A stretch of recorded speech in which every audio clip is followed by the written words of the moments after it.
गर्मी का महीना। खड़खड़ दोपहरिया। रमेसर भाई किसी गांव से गाय खरीद कर लौटे थे। गाय हाल की ही ब्याई थी और तेज धूप के कारण उसका तथा उसके बछड़े का बुरा हाल था। बेचारी गाय करे भी तो क्या, रह रह कर अपने बछड़े को चाटकर अपना प्यार दर्शा देती थी। रमेसर भाई को भी लगता था कि गाय और बछड़े बहुत प्यासे हैं, पर आसपास में न कोई कुआं दिखता था और न ही तालाब आदि। रमेसर भाई रह रहकर गमछे से अपने पसीने को पोंछ लेते थे और गाय के पीठ पर हाथ फेरते हुए धीरे धीरे कदमों से पगडंडी पर बढ़ रहे थे। कुछ दूरी पर उन्हें एक बारी बगीचा दिखी। उनके मन में आया कि इस बारी में चलते हैं, थोड़ा सुस्ता भी लेंगे तथा शायद वहां कोई गड्ढी हो और इन अनबोलतों को पानी भी मिल जाए। अब रमेसर भाई अपने कदमों को थोड़ा तेज कर दिए और गाय बछड़े के साथ उस बारी की ओर बढ़ने लगे। बारी बहुत बड़ी थी और उसमें तरह तरह के पेड़ों के साथ बहुत सारे बड़े छोटे घासफूस भी उगे हुए थे। पर गर्मी के कारण इन घासफूस का भी बहुत ही बुरा हाल था और कुछ सूख गए थे तथा कुछ सूखने के कगार पर थे। बारी में एकदम से सन्नाटा पसरा था। कहीं कोई आवाज नहीं थी, पर ज्यों ही रमेसर भाई गाय बछड़े के साथ इस बगीचे में प्रवेश किए, गाय बछड़े तथा उनके पैरों के नीचे पेड़ से गिरे सूखे पत्तों के आते ही चरमरर की एक भयावह आवाज शुरू हो गई। यह आवाज इतनी भयावह थी कि रमेसर भाई के साथ ही गाय और बछड़े भी थोड़ा सहम गए। रमेसर भाई अब उस बारी के भीतर प्रवेश करना उचित नहीं समझे और किनारे ही एक पेड़ के नीचे पहुंचकर रुकना उचित समझे। छांव में उन्हें तथा गाय बछड़े को थोड़ी राहत मिली, पर प्यास के कारण उनका बुरा हाल हो रहा था। वे इधर-उधर नजर दौड़ाए पर कहीं पानी नजर नहीं आया।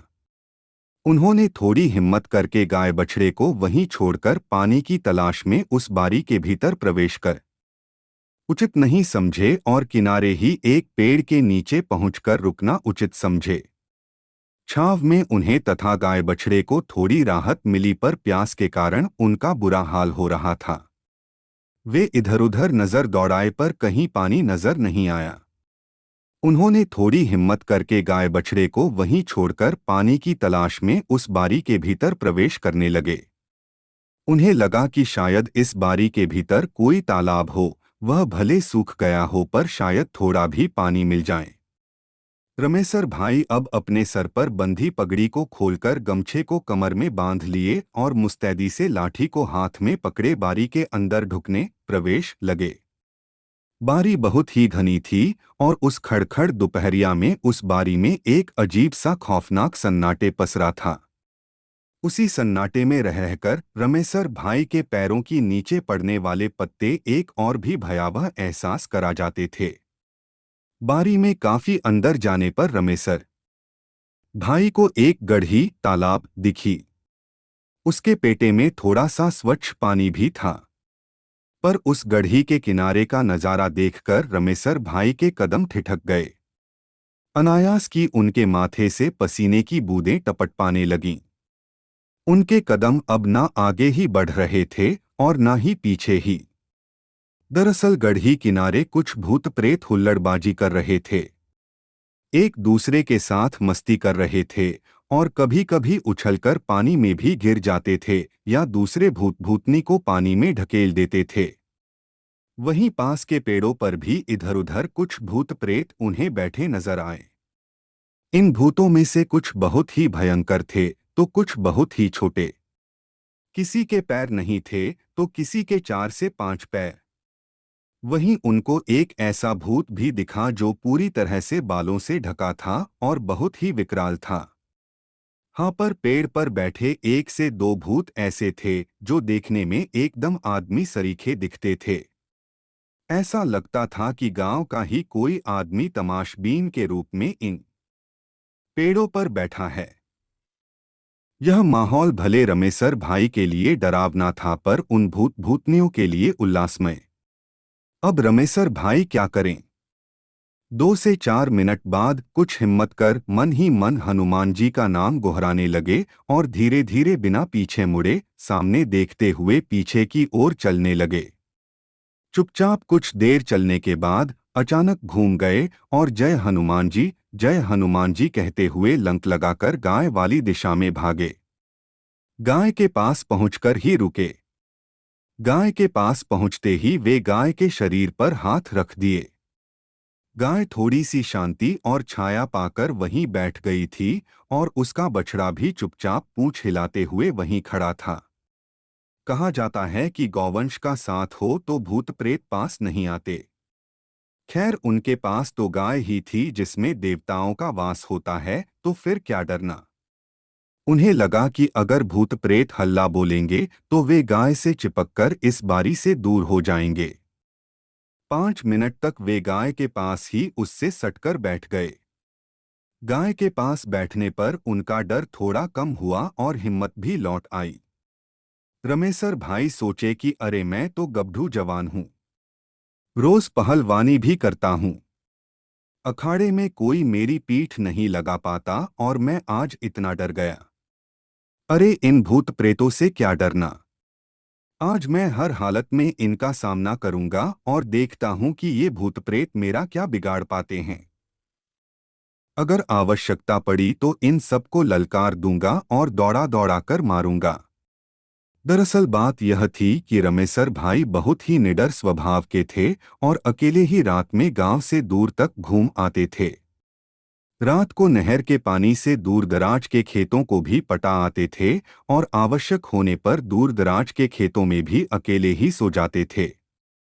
कभी कभी तो वे गाय चराने अकेले ही दूर तक जंगल में भी चले जाते थे। गाय के पास बैठे बैठे ही अचानक रमेसर भाई के जेहन में यह ख्याल आया कि क्यों नहीं गाय और बछड़े को लेकर इस गढ़ी के पास चला जाए। हम तीनों को पीने का पानी भी मिल जाएगा और भूत प्रेतों को और नजदीक से देखने का मौका भी। उनके दिमाग में यह भी बात थी कि जब गाय बछड़े साथ में हैं तो भूत प्रेत तो मेरा कुछ भी नहीं बिगाड़ सकते। रमेसर भाई उठे और गाय का पगहा सहित गरियाव गले में लगी रस्सी पकड़कर गढ़ी की ओर निर्भीक होकर बढ़ने लगे। गाय के पीछे पीछे बछड़ू भी चलने लगा। ज्यों ही रमेसर भाई गाय को लेकर गढ़ी के पास पहुंचे, गाय, बछड़ू और उनके पैरों के कारण चरमराते पत्तों आदि से उन भूत प्रेतों के रंग में भंग पड़ गया। सभी चौकन्ने होकर रमेसर भाई की ओर देखने लगे। एक बड़ा भूत तो गुस्से में रमेसर भाई की ओर बढ़ा भी, पर पता नहीं क्यों अचानक रुक गया और पास के ही एक पेड़ पर चढ़ बैठा। रमेसर भाई निडर होकर गढ़ी के किनारे पहुंचे, पर अरे यह क्या, वे तथा गाय व बछड़ुए पानी कैसे पिएंगे, क्योंकि उनके आगे थोड़ी दूर पर पानी के किनारे कई सारे डरावने भूत भूतनी खड़े नजर आए। कुछ का चेहरा बहुत ही भयावह था तो किसी की डरावनी चीख हृदय को कपाने के लिए काफी थी। गाय भी पूरी तरह से सहम गई थी और अब आगे नहीं बढ़ रही थी। रमेसर भाई कितना भी कोशिश करते पर गाय आगे बढ़ने का नाम ही नहीं ले रही थी और भागने का मन बना ली थी। रमेसर भाई ने अपनी हिम्मत को बनाए रखना ही ठीक समझा और गाय के गरियाव को और कसकर पकड़ लिए। अब रमेसर भाई एक हाथ में लाठी को भांजते हुए तथा गाय को खींचते हुए आगे बढ़ने की कोशिश करने लगे। वे दहाड़े कि मैं भूत प्रेत से नहीं डरता और इस समय ये जानवर बहुत ही प्यासे हैं। मैं हर हालत में अपनी जान की बाजी लगाकर भी इन दोनों को पानी पिलाने के बाद ही पीछे हटूंगा। पर उधर भूत भूतनी भी तस से मस होने का नाम नहीं ले रहे थे और कुछ तो अपना गुस्सा दिखाने के लिए पास की डालियों को कूदते फांदते मोटी पतली डालियों को तोड़ते नजर आने लगे। कुछ पानी में कूदकर उसे गंदा भी करने लगे। अब बारी का माहौल और भी डरावना होने लगा था, इतना डरावना कि कमजोर दिल वालों के मुंह में प्राण आ जाएं। खैर अब ना भूत प्रेत ही पीछे हट रहे थे और ना ही रमेसर भाई ही, पर गाय एकदम से डरी समी खड़ी थी और उसका बछड़ा भागकर थोड़ा दूर जाकर खड़ा होकर इन भूत प्रेतों को एकटक निहार रहा था। उसे पता ही नहीं चल पा रहा था कि यहाँ क्या हो रहा है। अचानक रमेसर भाई अपनी ओर बढ़ते एक भयंकर भूत को गाय का पगहा पकड़े ही तेजी से आगे बढ़कर पानी में धकेल दिए और फिर से तेजी से आकर गाय के पास सट गए। अब तो उन भूतों में से कुछ डरेस में भी नजर आने लगे और पता नहीं चला कि कब कुछ भूत गायब ही गए। पर अभी 5 से 7 भूतनी रमेसर भाई का रास्ता रोके खड़े थे। अचानक उस बगीचे में तूफान आ गया। एक बहुत ही तेज आंधी उठी और उस आंधी में बहुत सारे पत्ते, सूखे खरपात आदि बारी में उड़ते नजर आए। पेड़ों की डालियां एक दूसरे से टकराने लगीं और रमेसर भाई के साथ ही वहां उपस्थित भूत प्रेत भी सहम गए, क्योंकि उस समय किसी को पता नहीं चल रहा था कि यह क्या हो रहा है। इसी तूफान के बीच वहां एक खूबसूरत महिला प्रकट हुई। उसे आते किसी ने भी नहीं देखा। उस नवयौवना के चेहरे पर एक खूबसूरत मुस्कान थी। उस नवयौवना को देखते ही सारे भूत प्रेत अपना सर नीचे कर लिए, ऐसा लगा कि उसके सम्मान में झुक गए हों। अचानक महिला सौम्य आवाज में बोली कि किसी प्यासे को पानी पीने से रोकना अच्छी बात नहीं, क्योंकि हम लोग भी तो पहले इंसान ही थे। आखिर हम में से भी कई तो कुछ दुर्घटनाओं के शिकार हुए हैं। मुझे याद है एक बार मैं अपनी माँ, बहन तथा अपने गांव की सखी सहेलियों के साथ पैदल ही एक मेले में जा रही थी। उस समय मेरी उम्र कोई 8 से 10 साल रही होगी। मेला मेरे गांव से काफी दूर था। गर्मी का ही मौसम था और हम लोग घुरहुरिया घासपूस वाली पगडंडी रास्ते से जा रहे थे। अचानक रास्ते में कुछ ऐसा हुआ कि मैं अपने गोल से अलग होकर रास्ता भटक गई और उन लोगों को खोजते खाजते दूसरी दिशा में निकल गई। अचानक डर के मारे और तेज धूप के कारण मुझे असहनीय प्यास लगी और इधर-इधर खोजबीन करने के बाद भी पानी न मिलने के कारण मैं अकाल मृत्यु को प्राप्त हो गई। इतना कहते ही उस तरुणी प्रेतनी का चेहरा गुमसुम हो गया। आंखों से आंसुओं की धार बह चली। रमेसर भाई भी भावुक हो चले। ऐसा लगा कि गाय भी उस प्रेतनी के प्रति अपनी सहानुभूति दर्शा रही हो, क्योंकि गाय आगे बढ़कर उस तरुणी के पांवों को चाट रही थी। रमेसर भाई अपने जीवन में कभी ऐसी खूबसूरत भूतनी नहीं देखे थे। चूंकि वे कई बार रात बिरात घर से दूर एकांत में रहते थे, तो उन्हें भूत प्रेतों से पाला तो पड़ ही जाता था, पर पहली बार एक ऐसी भूतनी से मिले जिसके प्रति उनके दिल में प्रेम उमड़ आया। अगर वह इंसान होती तो वे उसे जरूर लेकर अपने घर पर आते और उसकी खातिरदारी करते। खैर, उस नवयौवना प्रेतनी की बात सुनते ही सारे भूत गढ़ी से दूर हो गए और रमेसर भाई अपनी गाय के साथ छककर पानी पिए। उस गढ़ी का पानी भी बहुत मिठा था, या ऐसा कह सकते हैं कि प्यास इतनी तीव्र थी कि वह पानी नहीं अमृत लग रहा था।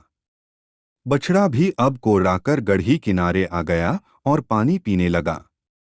पानी पीने के बाद रमेसर भाई अपने अंगोछे को पानी में भिगोकर गाय तथा बछड़े के शरीर पर मलने लगे। गाय और बछड़े को अब पूरी राहत मिल चुकी थी। रमेसर भाई मन ही मन उस तरुणी भूतनी का गुणगान करते हुए बारी से बाहर आने लगे। बारी से बाहर आने के बाद जब रमेसर भाई घूमकर बारी की ओर देखे तो उस तरुणी भूतनी को बाहर के एक पेड़ के नीचे खड़े पाया। वह प्रेतनी प्रेमभाव से रमेसर भाई को निहार रही थी। रमेसर भाई 2 मिनट खड़े रहकर उस प्रेतनी से नैनचार किए और शायद फिर मिलने की आस लिए गांव की ओर चल दिए।